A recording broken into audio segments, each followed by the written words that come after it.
আসসালামু আলাইকুম রহমতুল্লাহি বারাকাতু। সবাই কেমন আছেন? আশা করি সবাই ভালো আছেন।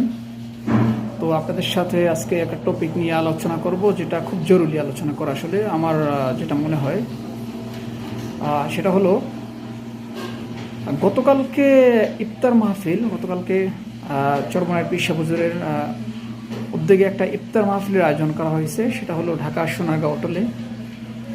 আমরা অবশ্যই সবাই দেখেছি। তো জাস্ট এই বিষয় নিয়ে একটু আলোচনা করবো, একটু আলোকপাত করবো এই বিষয়টার উপরে। তো আশা করি সবাই ধৈর্য সহকারে শুনবেন। আশা করি ভালো লাগবে।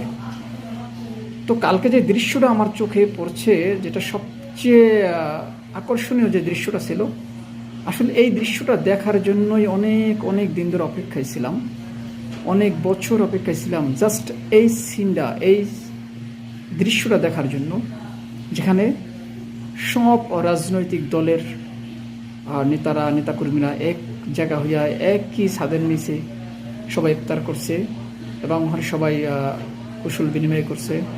পেশাবুদের সবার সাথে দেখা করছে, সবার সাথে কথা বলছে।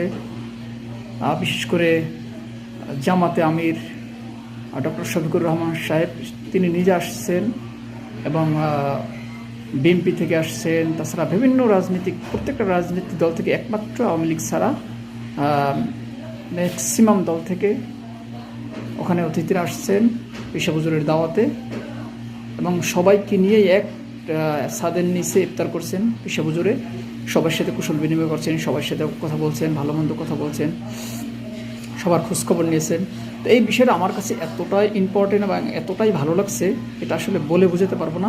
ঠিক এই দৃশ্যটা দেখার জন্যই অনেক বছর অপেক্ষা ছিলাম, যে সবাই এক ছাদের নিচে আসবে, সব ভেদাভেদ ভুলে গিয়ে সবাই একসাথে দেশের জন্য কাজ করবে, সমস্ত দ্বিধাদ্বন্দ্ব সব কিছু ভুলে গিয়ে সবাই একসাথে কাজ করবে, এক ছাদের নিচে আসছে।